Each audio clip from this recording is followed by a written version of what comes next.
Hello and welcome to episode 8. And today the movie is One Night in Miami. So we're just gonna quickly go over some background for that. All right, so the director is Regina King. She's making her a film debut, and well, she got the movie from a stage play that was written by Kent Powers, and Kent Powers also helped write the screenplay. So let's get into it. All right, so this movie here is focused on four historical black men. As we know, Malcolm X, Sam Cooke, Muhammad Ali. This was prior to the name change. So it was Classic Clay. And then Jim Brown. Jim Brown. So pretty much the story starts off with the guys. It's just showing you where they are in their life prior to this night of them all meeting and then going their separate ways. So it comes on with Classic Clay. He's fighting, getting ready to do his he's fighting. He was fighting Henry the Hammer. Right, yeah. And he kind of gets knocked down because he's like playing around in the ring and all this stuff, and you hear like everybody like, oh man, what's going, like, what is he doing? So being what, being Ali or whatever. But then it goes to Sam Cooke, getting ready to perform at the Copacabana. Like, I guess that was like a dream of his to be able to perform there in front of these, well suited, elegant white folks.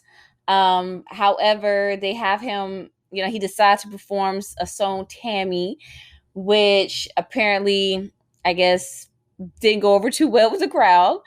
So, and there was this scene at the end of that where one of his guys that he was with was like, all these hits you got, and you chose that. So, but anyways, but then it goes on pretty much. Jim Brown, I got him going in visiting one of I don't know who the white guy was, but he's like going to his house to visit him, and pretty much the guy was like, just anything I can do for you, just let me know. I'm so proud to say I'm from this island. Yeah, where you from? Such a great football player, blah blah blah. And then his daughter, granddaughter, whoever, comes out and was like, hey, I need, you supposed to be moving furniture, whatever. And he was like, oh, so Jimmy Brown was like, you know what? I'll go and help you, move or whatever. And the guy was like, no Negroes, it's allowed in the house. You know that, blah, blah, blah, but good job, good job. So, and then of course we got Malcolm X, thinking about leaving the Nation of Islam. So pretty much it's where it starts off just giving us an answer where everybody are, where they at in their life at that moment prior to Classic Clay fight with Sonny Liston. Right. So let's kind of break down after this fight. Because after this fight, pretty much this fight was a major fight for Classic Clay. Do you want to go into some more details as to why? This was his crossover fight. This was the fight that put him pretty much like, all right, this kid here is something you should be on the lookout. Like, he did have a smart mouth, and apparently a lot of people didn't like that. But it did seem like Classic Clay knew that people didn't like that, because there was a scene where he was talking to Malcolm X about who his favorite, who he looked up to, and who was it? Gorgeous George. And he was like, he loved how he talked junk and all this stuff or whatever. And Malcolm X was like, okay, well, so you like walking around with a target on your back. So I don't know. It was definitely I feel it was a crossover fight for him. Not necessarily that made him popular with white people, but it was the fight that pretty much put him, like, this is someone to be aware of. If that makes any sense. Well, yeah, but I wasn't aware that this was a crossover fight. I thought like this was his fight, that people already knew him, So that was a little conversation that we had. I had to call my dad. I consider him the expert on Muhammad Ali because he lived through that time. So he told me that Muhammad Ali was really not famous until he beat Sonny Liston, because Sonny Liston was perceived as being unbeatable, and he went in there and he knocked him out. So, I mean, okay. All right, so this movie, really, for the most part, is really the conversations that are being held. What we're going to really go into. And like I said, we don't know for sure, for sure, 100%, word for word, of course, these things were said, whatever, but we're just generalizing it or whatever for the sake of this episode. So, number one, when, let's see. All right. So there was a scene where one of the young men that were outside, like one of the little soldiers, whatever, he came in, he wanted an autograph from everybody. And I believe one of the guys asked him why did he decide to join the Nation of Islam. And he was like, well, he was being bullied, roughed up, whatever the case may be. And, joining gave him like protection or whatever. And it was Brown. He was like, well, he was like, well, that sounds like a game. Like you could join a gang for that. And the guy was like, religion and gang, what's the difference? So what is your thoughts on that? Do you feel like religion is like equal to gang? Yeah. Yeah. I mean, not in the same sense as far as what they do and what they believe in and stuff like that, but religion is a game. It's technically a game. And I guess you could say gang is a weird word to use, but when a group of people gets together and they believe in something, you could, and they make actions towards that belief and do things towards that belief. I mean, that's considered a gang. There is no difference. Religion, gang, same thing. So they're walking around with their crosses and they're I mean, a Christian walk around with a cross and the blood walk around with his red camouflage flag. I mean, what is the difference? What is the difference? You rep your colors, you rep your set. I mean, so communion and 40s, we go which was comparable. Well, because I knew a couple Bloods in my life. I know they have like certain things that they used to do. They had their holidays. They have all types of things that they did, and that was like special days or special events for them. So yeah, it's the same thing. It's the same thing. So and so kind of want to change topic just real quick. I forgot. So prior to them getting to the room, well, no, they had got into the room, whatever. But Sam Cooke, he wasn't in the same hotel as the rest of the guys. He was in the white folks' hotel, the nicer hotel. And Malcolm had checked him on it. He was like, how did you get over there? And he pretty much was like, his friend, his guy, what was his name, Alvin, whatever his name was, that he was pretty much got him the room or whatever. And Malcolm was like, oh, so he had to go and let him know that you were one of the good ones, one of the good Negroes or whatever, so that you could be over there. And so I want to ask you, how do you feel about that? Like, do you feel like, in his case, he wanted something nice. He felt like, he's a multi, he done sold 250,000 record. I mean, $1 million, whatever, in songs, whatever the case may be. Like, he deserves something nice. However, do you feel that there's a line between deserving something nice, crossing over into white territory during this time frame, crossing over to white territory, or just staying with your own and putting your money towards, people that going to accept your race? Well, I'm always willing to support black businesses and stuff like that, but as far as like him being considered one of the good ones, they wanted to make sure that he wasn't there to cause no trouble. And back in that time, I'm pretty sure that was a recurring thing all the time. Well, is it worth it? Like, is it? Do you do you want to be somewhere that don't want you? Like, if I can't come in and check in at your desk, do I even need to be here? Exactly. That is the thing. You don't. Like, I don't want you to have my money. Like, okay, whatever. I'll give my money to somebody that's Negro friendly. Yeah. Yeah. I mean, that's the main thing right there. Like you want to get somebody that accepts you for you. You know, that's in the business and not what color skin you are, what color hand is handing them those same green dollars. You know what I'm saying? I mean, it's all the same to me. It's all the same to me. All money is green. All money is green. So for somebody to judge you on the simple fact that you're black or whatever, I mean, it's ridiculous. Racism is ridiculous to me, regardless. So there was a scene where the guy playing Malcolm X tried to check the Sam Cooke.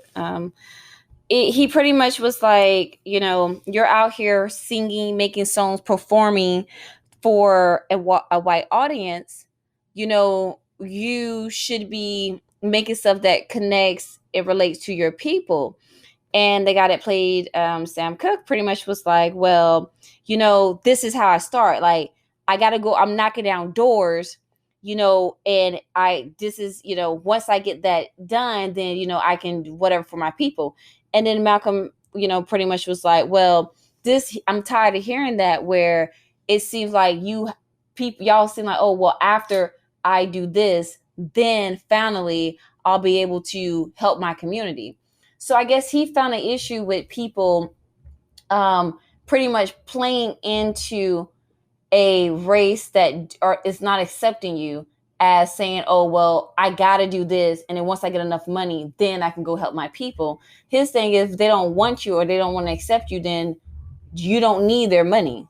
How do you feel about that? I mean, it kind of goes in what we were just talking about, but. Yeah, I mean, I guess Malcolm was saying is they don't want to set you from the beginning. Then why do you need their money in the first place? So, well, they got more to waste, I guess. Yeah, they definitely got more money. But I kind of agree with that. If you're not gonna be with me in the beginning, why would you be with me once I get richer? You know what I'm saying? It's like that Drake saying, "You wasn't with me shooting in the gym." Like, well, no, because you got to think about like back then, like it'll be, you got a black artist on stage, and then you got the white section, and here's a robe, and here's the black section, and it's like, why you want to listen to our music? We can't even stand, we can't even be in the same section together. Like, it don't make sense to me. Like I really did not. I don't know. I just didn't. I didn't get it. I don't get it. Yeah, I mean, because I guess to Sam Cooke's idea, all money is green, so he gonna take all their money, no matter whether they like him or not. The people paying what he said $100 for a ticket. Even today, $100 for a ticket to see somebody sing and dance, that is still a lot of money. So back then, $100 was more like $500, $600, $700. So if they gonna pay that to watch him sing, I mean, by all means, get your money, bro. Get your money. But as far as what Malcolm was talking about, this is for the culture. Like, you are one of our heroes. You are Sam Cooke. So why are you taking these people money when they really don't even want to be the same room with you? You could barely drink out of the same water fountain or eat at the same places as them. So why would you even take their money? They both have a point. Yeah, he was pretty much like, take a stand. Like, all money ain't good money. Yeah. So yeah, but yeah, to Sam Cooke perspective, it's like, all right, well, in Cali, I ain't got to deal with all this extra stuff. Like, like he pretty, because like when they were out there on the rooftop, when he was pretty much talking, like, it's a whole new world. Hollywood is a whole new world. And even then, Malcolm was like, well, you can't be in Beverly Hills. He's like, oh, well, we got Baldwin here. We got the black Beverly Hills. So, and it's the better view. Like, Yeah. he, you know, I guess in his mind, he justified it. And I guess it kind of makes sense. It's like, well, do I, it's not accept, not acknowledge a certain group of people to stay true to another set of people, or do I take anybody money who's willing to give me their money? No, the only thing he was willing to accept was the almighty dollar. That's the only thing he was willing to accept. Everybody money is green, no matter what color hand it comes from. Everybody money is green, so that's what he wanted to accept. He was thinking about money, so and he wasn't doing it for the culture. He wasn't doing it for anybody. He was doing it for himself and for the money. Well, he had artists because he was like he put on like some other artists, and then he had gave a story where he pretty much gave he licensed one of the songs to who was the Beatles or someone, and that every time that song gets played, that that artist make money, they make money. So pretty much he was like, well, if they're going to take our talent or want our talent, I might as well get paid for it. So if this is how I got to go about it, then this is how I'm gonna have to go about it. But at least I'll have money to do what I want to do, or be able to feed my family or take care of my family, whatever. I guess he's seen it as life is better, even in like a segregated, fighting for civil rights type of society. Life is better with money as a black person. Right, because at least you get the taste. It made me think of what's that movie with Eddie Murphy and Martin Lawrence, where what is it? When he's talking about the white only pie. Life. Yes. Yeah, that's life. Yes. It kind of remind me of that. It's like, well, if I have money, then I can get a taste of the good life. Like, but if I ain't got no money, then like here's experiencing things I would never have, and I want to have it because he really wanted to perform at the Copacabana. That was something he really wanted to do. Like that was like a true goal to him. Yeah, you that's know, a lifelong dream. So what else? So all right. So the recruiting of Muhammad Ali. So one thing that Sam did call out on him was the fact that Malcolm X was recruiting, in a sense, Cassius Clay. However, he himself was finding fault with the Nation of Islam. So it was like, how do you recruit somebody to something that you are thinking about leaving? What is that fair to your new recruiting? Like your new recruit? Like, how does that work? Because it seemed like he didn't believe in the organization anymore. He believed in the ideals and what they believed in, you know? So he believed in like the religion of Islam and not the nation of Islam. So he thought recruiting Muhammad Ali would be beneficial to getting more people to become Islam. Period. Mhm. I mean, that's just how I see it. I don't think after a while, yeah, things started happening with him and the Nation of Islam and stuff like that. So he said it caused him to stop believing it. Well, I mean, because he saw Elijah Muhammad for what he was. So Yeah, he had a direct line to him, so he started to see things for what they really was and people for who they really were. So, but that didn't shake his belief in being Islam. That just shake his beliefs in the organization, and that was it. I don't know, like and it takes me back to like kind of like now when you think of people who say like, I used to go to church, I used to be a Christian, whatever, but then XYZ happened at church, and now I just don't believe in the whole thing. So most people, that is how they think. Like, if they have a bad experience with religion, they just cancel it all. Like, you know what? I don't believe in any of it. Yeah, I mean, I had the same type of experiences.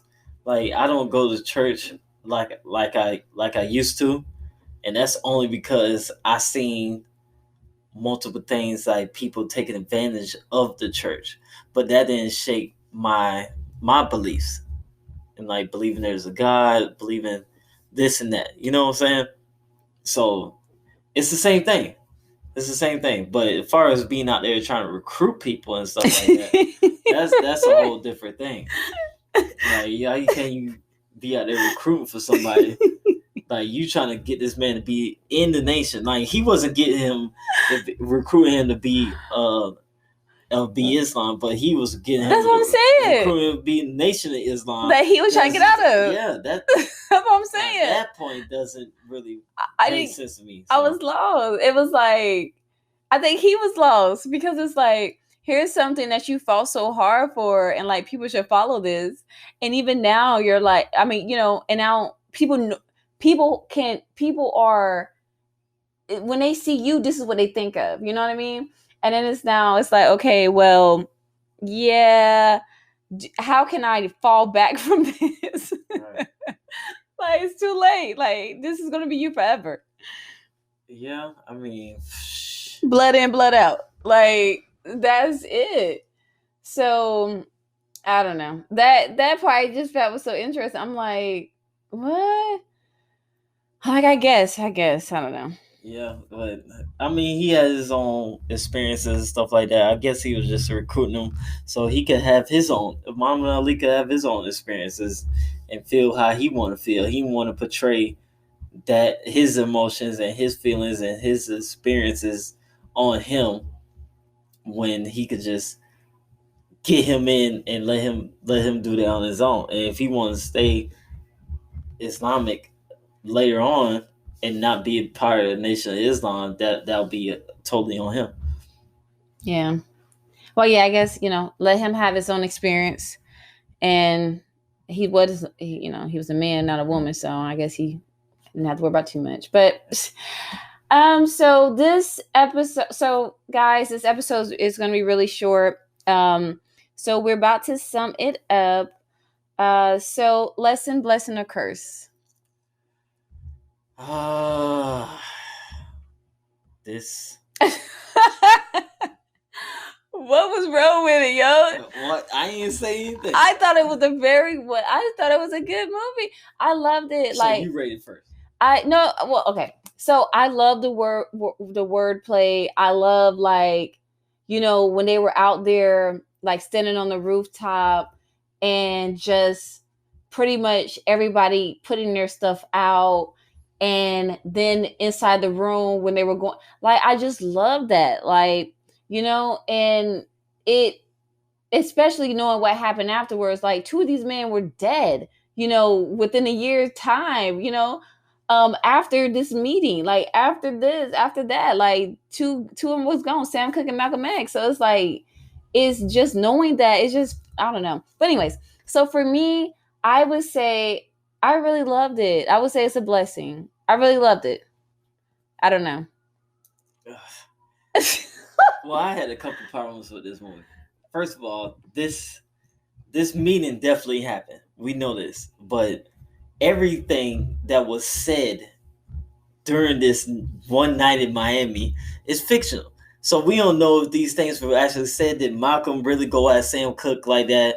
Did Jim Brown really check Malcolm X? You know, did Muhammad Ali get mad at Malcolm X for setting him up in Nation of Islam? We don't know if any of this stuff happened. But that's any movie that's inspired by true events. You don't know if any of that happened. Like, I know you know good and well, any of these movies, there's no way somebody remember word for word what people said. So it's all all paraphrased, all generalized. Like, it's all, you know. There's movies that inspired by true events, mm-hmm. and then there's this one that was inspired by a true event. One event that they made a whole movie out of, that was 2 hours, that was pretty much almost the whole thing fabricated. How do you figure? Because look, Only 10% of this movie was real.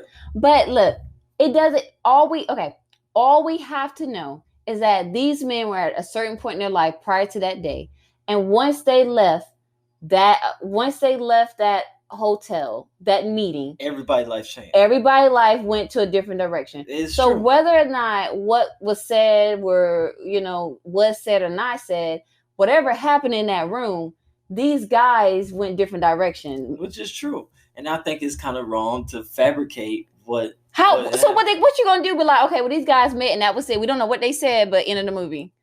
That would be every movie. Well, I don't. To be honest with you, I don't think you ever watch Lifetime movie. Yes. You ever watch Lifetime movie? I don't think the movie should be made. A lot of that means no movie would be made. No, that's not true. Yes, it would. Wait, okay, because nobody knows what it said. Anything. So like Judas and the Messiah, it was based on true events. It was multiple events that was proven that happened. News accounts, people that's living accounts. But we talking about a full-fledged hour and some change conversation that happened between 4 people that we don't know exactly what was said. But okay, so how do you? So let's think about all those scenes. Do you really think that the scene where, for example, Judas and the Messiah, that when they were laying in the bed, she was like, "Oh, get your cold feet off of me." Do we really think that happened? We don't know if that happened or not. Possibly that, but okay, so exactly, so it's the same thing. That happens in almost every relationship. Oh my God, you can base it around anything. It's the same thing, so we know for sure. But you talking about that? That's just being the small part, and you talking about this. This is life-changing events, and you having full-on discussions about life-changing events, but nobody was partaking in these conversations. What do you mean? Okay, so what's his name? The football player. He's still alive. He ain't said that. Oh nope, yep, none of that happened. So and this movie done been out for a minute, so he ain't say nothing wrong with it. They probably greasing palms, bro. Whatever. Well, then good. Because he ain't said nothing, I'm gonna feel like pretty much what the conversation went down because even afterwards, these men did certain things that made it seem like whatever was said probably was said. Well, I ain't gonna give it a curse. I'll just say it was a lesson. But I was waiting on something to happen during the whole movie, and nothing really happened. The conversations was amazing. And I give you that. I love screenwriting. I love in-depth conversations. Oh, you did not love the art, but I guess once again, from a different movie, I expected more than I actually got. But it's one night. What you expect to happen in one night? I don't know. It was one night. I thought something else was going to happen. And they did too when they went there. They were like, where the girls? Where the booze? Yeah, I mean. So they did too. To me, before I even watched the movie, I didn't even know these guys was together. I didn't even know they knew each other. That's what I'm saying. Well, they black and back in that time. Everybody black knew each other. Yeah. I'm just saying. But if the previews always sell the film more than the actual film. So I guess the previews got me, and then we watched it, and then I was like, okay. But I understood the point, I understood the message, and I understood the direction they was going with, trying to say that everybody's life would change after this meeting they had with each other. And it makes perfect sense. Don't get me wrong. I think it's that you don't really connect to the characters. If you connected I don't think you do, because if you did and follow their stories, this would be a very powerful movie. No, because it's like amazing. If anybody, I know Muhammad Ali and Jim Brown, because 2 things I love is fighting and football. Okay, but it's one thing to love a sport, but the thing is, do you connect to them? You don't connect with them, because if you did, this would have been a great movie. Well, it's hard to connect to somebody that in the 60s. So it's hard, bro. I'm a 80s baby, and it's 2021. So can anybody connect with somebody from the 60s? Oh God. All right, so I don't know. We just gonna have to agree, disagree right there, bro. All right, guys. Well, make sure you check out twinkleberry.com. Leave comment suggestions. Also, check out the IG. Check out the Facebook. Check out the YouTube. All Twinka Movie Club, and let them know your handles. DJ TWINTWO on IG. Holla at me. All right, it's been real, guys, and we'll see you next week. Bye. Later.